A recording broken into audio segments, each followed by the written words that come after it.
Et si je vous disais que votre jardinier est peut-être un monstre, que cet homme qui tombe votre pelouse chaque semaine et qui vous salue poliment est en réalité susceptible de s'introduire chez vous, à votre insu. Vous lui faites confiance. Pourtant, il connaît vos habitudes. Et c'est exactement à quel moment vous êtes seul. Dans les années 90, un homme commet un meurtre atroce dans une banlieue tranquille du Maryland.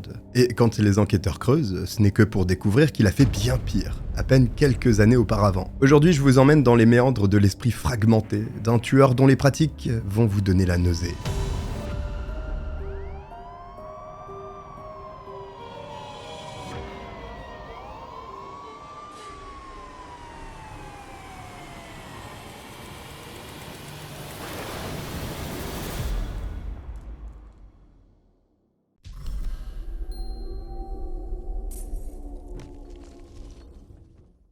Bonjour à tous, je suis le Cogiteur, bienvenue pour cette nouvelle affaire criminelle, la dernière avant la rentrée, et je suis désolé parce que ça veut aussi dire que c'est la fin des vacances. Bon, sauf si vous la regardez à un autre moment, mais dans tous les cas, c'est pas une excuse pour avoir oublié de vous abonner, hein.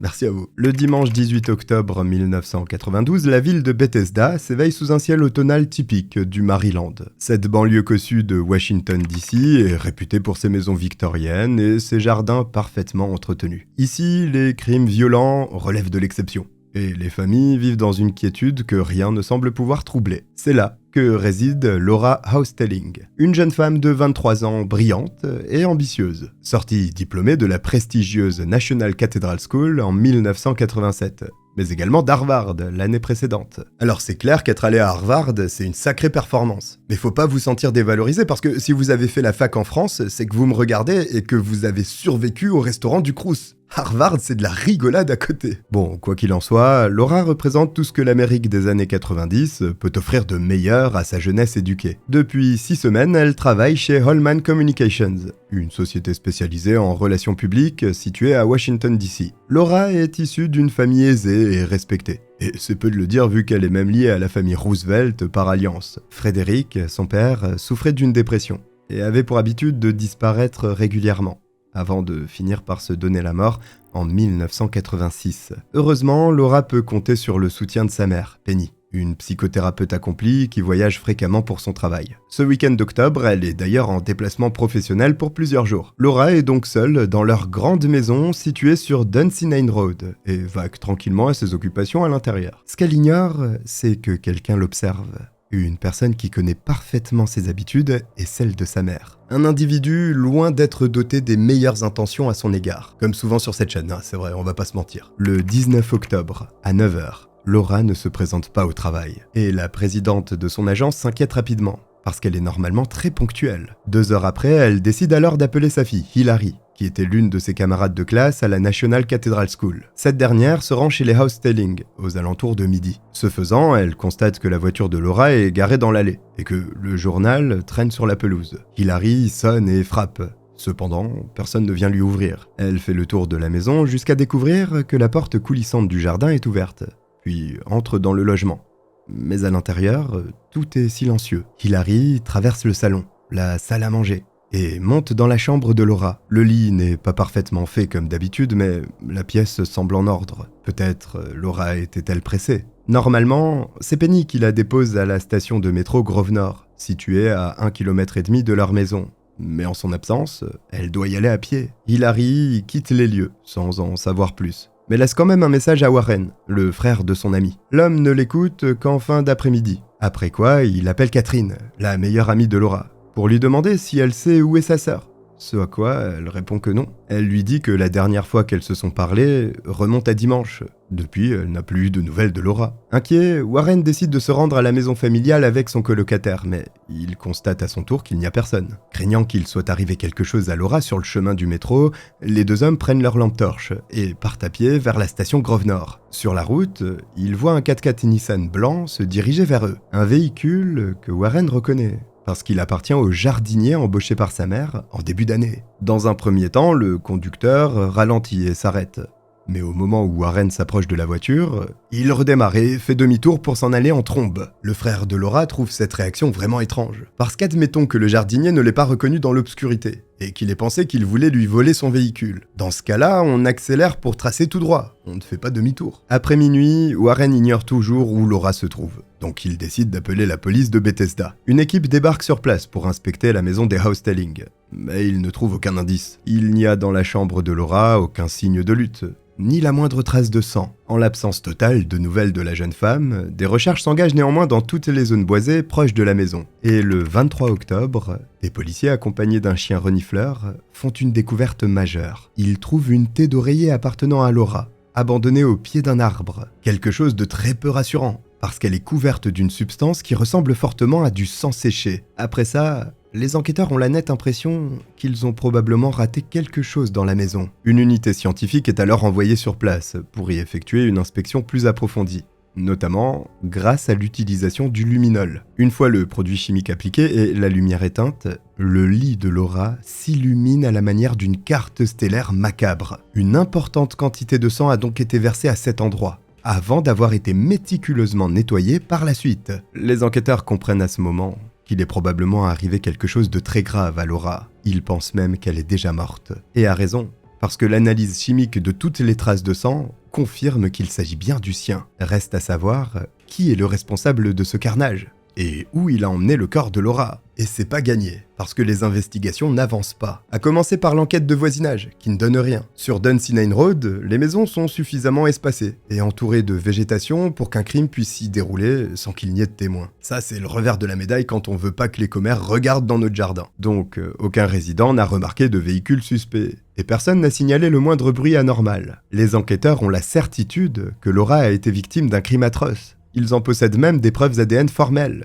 Mais ils n'en savent pas plus. Tout du moins, jusqu'à ce qu'ils commencent à éplucher minutieusement les factures de la famille et les rendez-vous notés sur l'agenda de Penny. C'est comme ça qu'ils obtiennent leur première piste tangible. 8 à 9 mois avant la disparition de Laura, Penny a engagé un jardinier pour rénover l'aménagement paysager de sa propriété. Le fameux jardinier qui a pris la fuite en apercevant Warren, le soir du 19 octobre. Penny l'a embauché sur recommandation de la présidente d'une organisation d'aide aux sans-abri et d'une femme de son église. Très compatissante, elle s'est même liée d'amitié avec cet homme âgé de 40 ans, qu'elle savait assez seule et dans une situation précaire, vu qu'il dormait dans sa voiture. Penny lui a toutefois signalé qu'elle serait absente du 17 au 25 octobre, et il n'est pas retourné chez elle depuis le 12. En tout cas, il n'était pas censé le faire.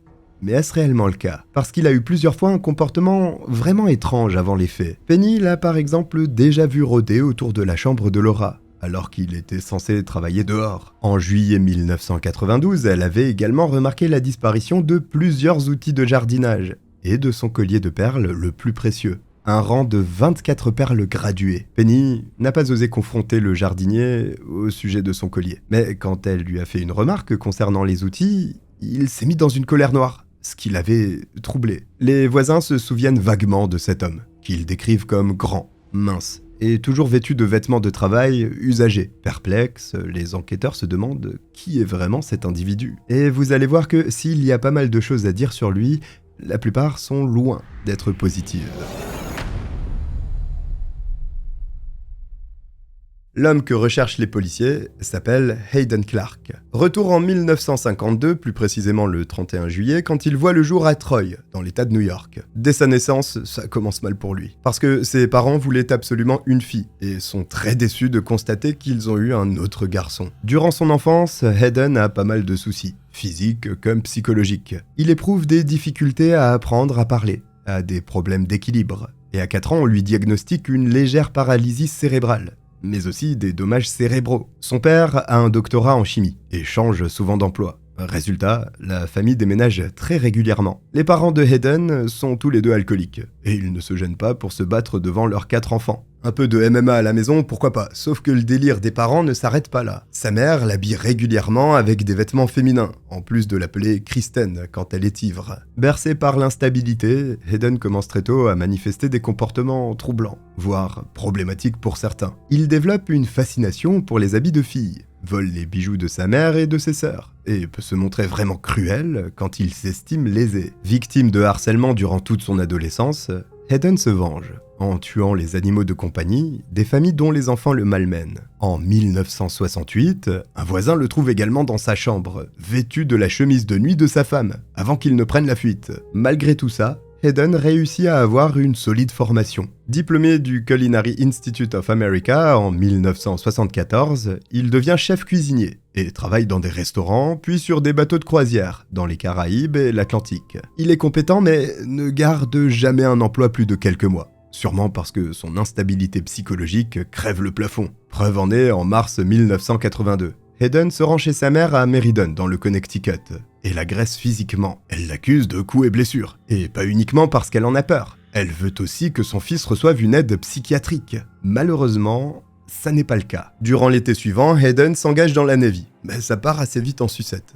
Il porte régulièrement des sous-vêtements féminins sous son uniforme, ce qui ne l'aide évidemment pas à se faire des amis dans ce milieu très masculin, voire macho. Vers la fin de l'année 1984, plusieurs membres d'équipage l'attendent dans l'obscurité pour le battre sévèrement. Il lui écrase la tête contre le pont, ce qui lui vaut un traumatisme crânien. Hayden est finalement réformé en 1985 parce qu'il a été diagnostiqué schizophrène paranoïde par des psychiatres militaires. Après avoir quitté l'armée, il collectionne les emplois précaires, principalement dans le secteur du jardinage et de l'entretien, mais reste la plupart du temps sans abri. En 1986, son père, atteint de troubles bipolaires, se donne la mort.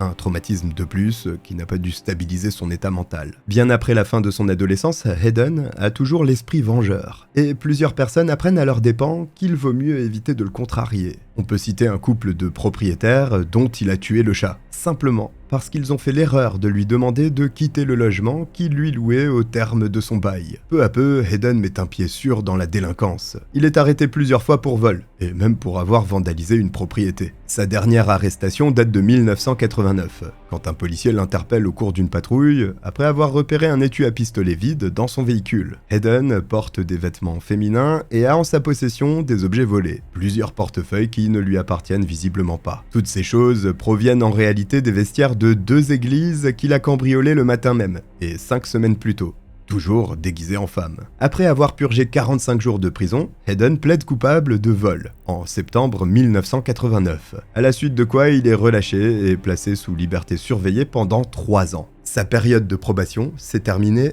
1 mois avant la disparition de Laura. Et forcément, quand les enquêteurs apprennent tout ça, ils le regardent de travers. Le 24 octobre, ils questionnent Hayden au sujet de son emploi du temps. Et il leur raconte qu'il a passé la soirée du 18 au restaurant Dancing Crab à Washington DC. Il dit qu'il a ensuite garé son camion sous un arbre, au fond du parking de l'église méthodiste de North Bethesda, aux alentours de 23h. Ses interlocuteurs le laissent poursuivre son récit, tout en se remémorant que c'est précisément à cet endroit que la tête d'oreiller ensanglantée de Laura a été retrouvée. Hayden leur donne tout un tas de détails. Ce qu'il faut en retenir, c'est qu'il fait clairement comprendre aux officiers qu'il n'a rien à voir avec tout ça. Il était bien trop occupé à faire autre chose pour pouvoir commettre un meurtre. Seulement, loin d'être crédules, ces derniers s'aperçoivent assez vite qu'il ne leur a pas tout dit. Le 14 octobre, soit quelques jours avant les faits, il a acheté du ruban adhésif et de la corde tressée en inscrivant Laura sur le talon du chèque utilisé pour payer. Un acte pour le moins troublant, et aussi profondément stupide si on prévoit de tuer quelqu'un. Enfin, j'imagine. Mais dans tous les cas, Hayden a curieusement omis de parler de ce détail aux enquêteurs. Seulement, ça ne représente en rien une preuve tangible de son implication. Les policiers sont donc obligés de le laisser partir. Mais la donne change lorsqu'ils reçoivent les résultats de l'analyse effectuée sur la taie d'oreiller de Laura. En effet, une empreinte digitale correspondant à celle de Hayden a été retrouvée dessus. Par conséquent, il est appréhendé le 6 novembre 1992 dans la soirée, alors qu'il dort dans sa voiture avec un ours en peluche coincé entre ses bras. Et quand on lui dit qu'il est placé en état d'arrestation pour le meurtre de Laura, Hayden répond juste « d'accord ». Après son placement en détention, sa mère se déplace en personne pour demander aux enquêteurs ce qu'elle peut faire pour les aider à garder son fils enfermé. Elle leur dit qu'il est profondément méchant et que s'il le laisse sortir, il tuera quelqu'un d'autre, sous-entendant qu'elle est convaincue qu'il a bel et bien tué Laura. Face à l'accumulation de preuves, Hayden accepte de plaider coupable de meurtre au second degré le 14 juin 1993. Cette stratégie, négociée par ses avocats commis d'office, vise à lui permettre d'échapper à la peine de mort en échange d'une coopération partielle avec la justice.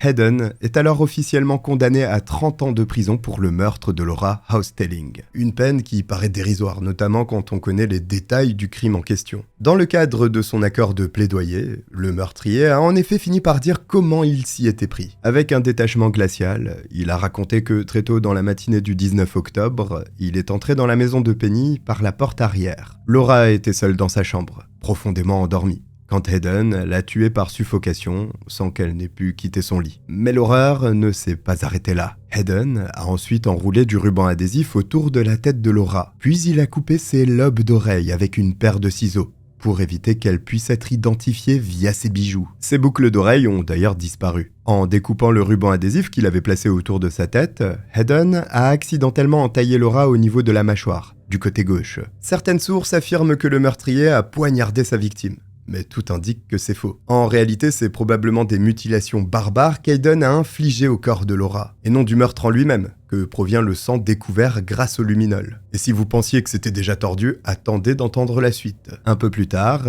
Hayden a volé des habits appartenant à Penny, et s'est déguisé en femme, histoire de pouvoir sortir de la maison en donnant l'illusion que Laura était toujours vivante. Il a même été jusqu'à mettre les sous-vêtements de son ancien employeur. Autant vous dire qu'il a fait les choses bien. Ou plutôt qu'il s'est tout simplement fait plaisir. Le débat reste ouvert. Une femme de ménage du quartier l'a aperçu de loin le 19 octobre vers 8h20. Et sur le moment, elle a effectivement cru voir Laura partir au travail. Elle avait toutefois trouvé sa tenue très étrange, parce qu'elle savait que la fille de Penny ne s'habillait habituellement pas de cette façon. Une mise en scène macabre qui a permis à Hayden de gagner du temps pour pouvoir nettoyer correctement la scène de crime, avant d'emmener le corps pour en disposer. Après avoir été embauché par Penny, le jardinier s'est rapidement attaché à elle. Elle savait qu'il avait parfois un comportement étrange, mais ça ne la dérangeait pas plus que ça. Penny a un côté très maternel, qui avait beaucoup plu à Hayden. Quand il a commencé à travailler chez elle en début d'année 1992, Laura faisait du volontariat à Philadelphie. Mais en septembre, elle a décidé de retourner vivre chez sa mère. Une arrivée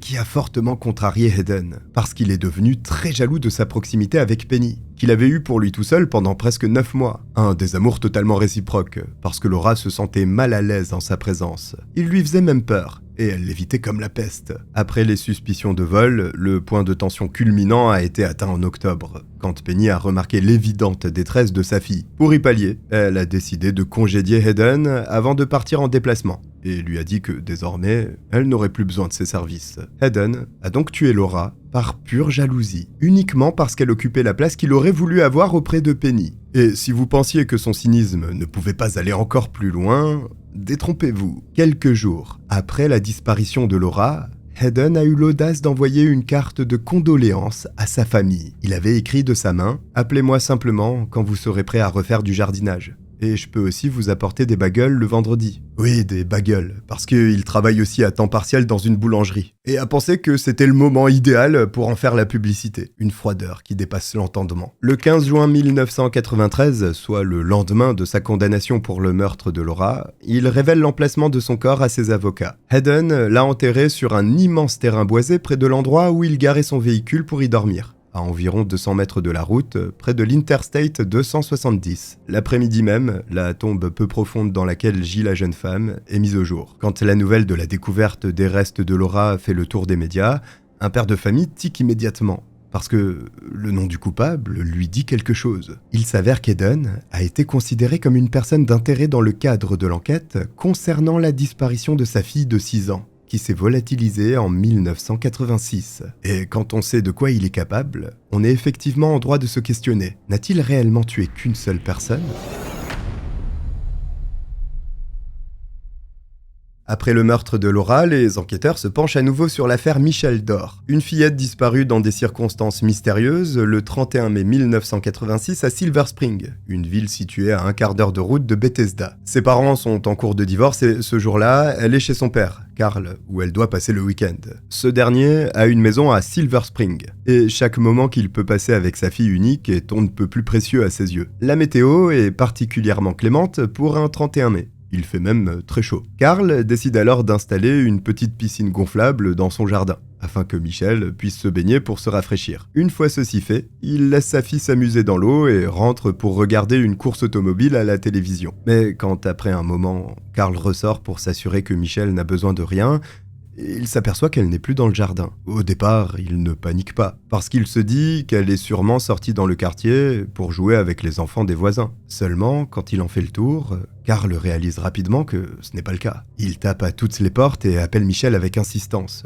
Malheureusement, personne ne semble l'avoir vue et il ne la trouve pas. En fin d'après-midi, Carl est rongé par l'angoisse. Il décide donc d'aller signaler sa disparition aux autorités. Michel n'ayant que 6 ans, l'affaire est immédiatement prise très au sérieux. De vastes recherches s'enclenchent et signent l'ouverture de l'une des enquêtes les plus importantes de l'histoire du comté de Montgomery. De nombreux quartiers sont passés au peigne fin et tous les voisins de Carl sont interrogés. Mais ça ne donne rien. Michel semble s'être évaporé sans laisser de traces. À cette époque, et depuis qu'il a quitté la Navy, Hayden habite chez son frère, Geoffrey, dans une maison qui se trouve à quelques dizaines de mètres à peine de celle de Carl. Geoffrey est divorcé et il a la garde partagée de ses 3 enfants, alors âgés de 5 à 8 ans. Par faute de place, il laissait jusque-là Hayden vivre au sous-sol de sa maison. Sauf que début mai 1986, il lui a fait comprendre qu'il fallait qu'il se trouve un autre point de chute. En effet, il a déjà été arrêté pour vol de lingerie féminine, obligeant Geoffrey à payer sa caution pour le faire sortir de prison. De plus, Hayden a parfois un comportement sexuel bizarre à la maison. Et il est vrai que même auprès des gens du coin, il s'est taillé une très mauvaise réputation. C'est un détraqué, quoi. À 33 ans, il ne trouve rien de mieux à faire que d'effrayer régulièrement les enfants des autres résidents. D'une manière particulièrement perverse. Il s'est même déjà amusé à tuer un lapin devant l'un d'eux. Bref, ce n'est un secret pour personne, Hayden a une étrange attitude. Donc il entre rapidement dans le viseur de la police, jusqu'à devenir une personne d'intérêt dans le cadre de l'enquête sur la disparition de Michel. C'est Carl qui, sans le vouloir, va lui offrir un alibi sur un plateau d'argent. Il se trouve que lorsqu'il a donné l'heure de la disparition supposée de Michel, il s'est trompé. Et que dans la fourchette qu'il a donnée, Hayden était sur son lieu de travail. Pour cette raison, les enquêteurs concluent qu'il ne peut pas avoir enlevé la fillette et arrêtent de le soupçonner. Puis, selon une logique policière tragiquement classique, Carl devient le principal suspect dans l'affaire. Les statistiques montrent effectivement que dans les cas de disparition d'enfants, les proches sont très souvent impliqués. Seulement quand ça n'est pas le cas, c'est la double peine pour eux. Persuadés qu'il leur cache quelque chose, les forces de l'ordre se concentrent sur ce père déjà accablé et s'éloignent définitivement, par la même occasion, du véritable coupable. Par conséquent, les investigations piétinent jusqu'à stagner complètement. Et ce, pendant plusieurs années. Ce n'est qu'après le meurtre de Laura Haustelling et la condamnation du coupable que l'enquête est officiellement rouverte. Carl confirme sans attendre aux autorités qu'il est fort possible qu'il ait commis une erreur concernant l'heure à laquelle il a vu sa fille pour la dernière fois le 31 mai 1986. Ce faisant, il prive immédiatement Hayden de l'alibi vérifiable qu'il avait protégé à l'époque. À nouveau interrogé alors qu'il est déjà emprisonné pour le meurtre de Laura, il refuse néanmoins d'avouer son implication dans la disparition de Michel. Il semble même avoir une stratégie pour tenter d'échapper à ses responsabilités. Quand les enquêteurs le questionnent, Hayden leur explique que ce n'est pas lui qui a commis ces crimes, mais une femme qui vit à l'intérieur de sa tête. Il dit qu'elle s'appelle Kristen Bluefine et que c'est une méchante garce qui mange de la chair crue et adore cacher des choses. Pendant ses interrogatoires, Hayden change parfois complètement de personnalité et se met à parler au nom de Kristen. Un prénom qui est d'ailleurs celui par lequel sa mère l'appelait régulièrement quand il était enfant. Difficile de ne pas y voir un lien. Via ce jeu de manipulation psychologique, Hayden tente de faire croire qu'il n'était que spectateur des meurtres commis par cette prétendue autre personnalité. En bref, il n'est pas décidé à dire la vérité. Par chance, une opportunité inespérée va permettre aux enquêteurs de résoudre cette affaire. Parce que, contre toute attente, Hayden s'est visiblement fait un pote en prison. Il s'est lié d'amitié avec un dénommé Jack Truitt, un autre détenu qui purge une peine de 50 ans pour meurtre. Ouais, le duo gagnant. Hayden a réussi à se convaincre que cet homme, aux cheveux longs et à la barbe blanche, est Jésus-Christ en personne. Un délire mystique qui l'a poussé à se confier à Jack et à lui révéler qu'il a effectivement tué Michel. Son interlocuteur a, de son côté, compris l'importance de ces informations et les a transmises à la police. Il a également précisé autre chose, qui fait franchement dresser les cheveux sur la tête, ou file la nausée, si jamais vous n'avez pas de cheveux sur la tête. Jack a raconté qu'Hayden garde précieusement dans sa cellule une quinzaine de briques de lait, qu'il laisse gonfler et tourner volontairement à cause de la chaleur. Quand il lui a demandé pourquoi il faisait ça, le meurtrier lui a répondu que ça lui rappelait des corps en décomposition. Ça se passe de commentaires et ça en dit long sur l'état mental du bonhomme. À l'heure où personne ne sait où se trouve précisément le corps de Michel, les preuves sont quand même assez nombreuses pour qu'Hayden puisse être inculpé de son meurtre. En 1995, des analyses poussées ont révélé la présence de traces de sang de la victime dans une chambre de la maison de Geoffrey, ce qui confirme sans l'ombre d'un doute qu'elle y a bien été tuée. Le 18 octobre 1999, soit 13 ans après les faits, Hayden est reconnu coupable des charges qui pèsent contre lui et se voit condamné à 30 ans de prison supplémentaire. À ces deux condamnations s'ajoute une peine de 10 ans supplémentaires pour vol, dont il a écopé pour avoir cambriolé un ancien propriétaire. La sentence totale est donc portée à 70 ans de prison. Autant vous dire que s'il en sort un jour, ce ne sera probablement pas à la verticale. C'est encore une fois après le procès que les détails entourant le meurtre émergent. Et ils sont particulièrement nauséabonds. Le 31 mai 1986, Michel a sûrement fini par s'ennuyer, seule dans sa piscine. Elle a donc décidé d'aller voir sa copine, Elizabeth Clark, pour jouer avec elle. Une fillette qui n'était autre que la fille de Geoffrey, le frère d'Hayden. Quand Michel est passé, ce dernier était en train de récupérer ce qui restait de ses affaires dans la maison. Et il était seul à l'intérieur. Hayden était très en colère que son frère l'ait mise à la porte. Donc, quand il a vu l'enfant, il a juste décidé de passer ses nerfs sur elle. Exactement comme il les a passés sur Laura 6 ans après. Il a menti à Michel en lui faisant croire que sa nièce était à l'étage, pour la pousser à y monter. Après ça, il l'a égorgée dans une chambre, drainé son sang et a mis son corps dans un sac poubelle, avant de partir au boulot. Hayden a ajouté qu'il en avait dévoré certaines parties avant de l'enterrer. Certaines sources indiquent également qu'il a bu son sang. Mais il convient de se méfier du sensationnalisme trop souvent banalisé par les médias. C'est 3 mois après la seconde condamnation d'Hayden que le corps de Michel est finalement retrouvé. Une fois encore, il s'est confié à un autre détenu. Selon les enquêteurs, le fardeau était peut-être devenu trop lourd même pour lui. Déjà condamné à 70 ans de prison, il n'avait plus rien à perdre et semblait chercher une forme de rédemption. Le 7 janvier 2000, Hayden est conduit vers un ravin boisé près de la route 29, où il localise précisément les restes squelettiques de Michel. Le meurtrier l'avait enterré dans une tombe peu profonde, toujours vêtue de son petit maillot de bain rose, qu'il a par après recouverte d'un matelas. Ce sont désormais des faits établis. Hayden a tué une enfant de 6 ans et une jeune femme de 23 ans. Mais Laura et Michel sont-elles vraiment ses seules victimes? Parce que celui qui a volé leur vie est le premier à dire que ce n'est pas le cas.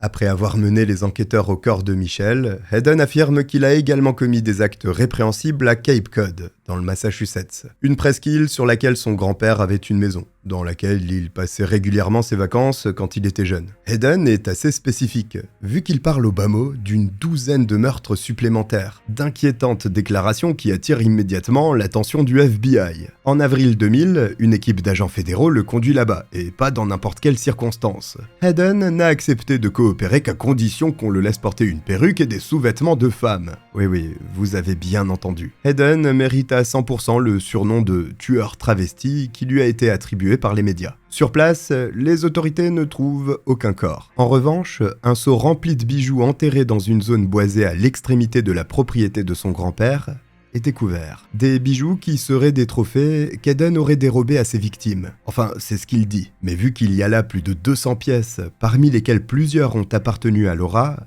il est normal de penser qu'il dit peut-être la vérité. Au moins en partie. Si c'est le cas, Hayden passerait alors d'auteur de 2 meurtres à tueur en série particulièrement prolifique. Sauf qu'il a déjà menti, en affirmant avoir tué une dénommée Ruth Terry, dont la mort remonte à 1974, une affaire tristement connue sous le nom de Lady of Dunes. En 2023, le meurtre de cette femme de 37 ans a finalement pu être formellement attribué à celui qui était son époux de l'époque. Contrairement à ce qu'il a prétendu, Hayden ne l'a donc pas commis. Raison pour laquelle il convient de garder des réserves quant à ses déclarations. Rappelons qu'il a été diagnostiqué schizophrène et qu'il a plusieurs cambriolages à son actif. Il est tout à fait possible que les fameux bijoux aient été simplement volés à leur propriétaire. À ce jour, les meurtres de Laura et Michel restent les seuls à avoir été liés formellement à Hayden. Ce qui est certain, c'est que ses pulsions cannibales le placent dans une catégorie extrêmement rare de criminels. Moins de 5% des tueurs pratiquent le cannibalisme. Et Hayden n'est pas le seul de sa famille à en faire partie. Son frère aîné, Bradfield Clark est lui aussi un meurtrier condamné. En juillet 1984, cet homme diplômé d'un doctorat en psychologie comportementale a invité un couple rencontré sur son lieu de travail à dîner dans son appartement, à Los Gatos. À la dernière minute, le mari a annulé et la femme est venue seule. Bradfield l'a tué, a découpé son corps et en a mangé plusieurs parties avant de mettre ses restes dans 3 sacs poubelles pour en disposer. Après avoir tenté de sauter la vie, il a plaidé coupable de meurtre au second degré et a reçu une peine allant de 15 ans à perpétuité, plus 3 ans supplémentaires pour mutilation. Alors, Hayden a-t-il été inspiré par les actes de son frère ou avait-il déjà des pulsions morbides auxquelles il a décidé de laisser libre cours après ça? Cette fratrie au profil particulier soulève des questions concernant d'éventuels facteurs génétiques ou environnementaux dans le développement de ces cas extrêmes. Peut-on vraiment naître meurtrier en devenir? Ou le devient-on uniquement à cause de ce qu'on subit? Dans ce cas, comment expliquer que 2 personnes qui subissent les mêmes traumatismes puissent parfois faire des choix totalement différents? Ou que des gens qui ont eu des enfances heureuses finissent eux aussi par vouloir en tuer d'autres? Parce qu'au bout du compte, c'est toujours de ça dont il est question. Des choix que chacun fait, et de l'impact qu'ils ont sur la vie d'autrui. Aujourd'hui, Hayden a 72 ans. Et il est toujours derrière les barreaux. Il a peu de chance de retrouver un jour sa liberté, et heureusement parce qu'il n'a pas l'air de regretter grand-chose, au contraire. Il passe son temps à dessiner, créant des centaines d'œuvres d'art macabres qui semblent représenter ses crimes. Ses dessins montrent principalement des femmes aux yeux verts, grands ouverts et aux cheveux blonds, avec des paysages qui ressemblent à des cartes postales morbides. Sur l'un d'eux, Hayden a même écrit « Je les piège ». Puis je les mange. Comme si ces meurtres étaient pour lui une forme d'art à immortaliser. Pendant des années, Hayden a entretenu les jardins des autres. Il taillait, plantait, faisait pousser la vie.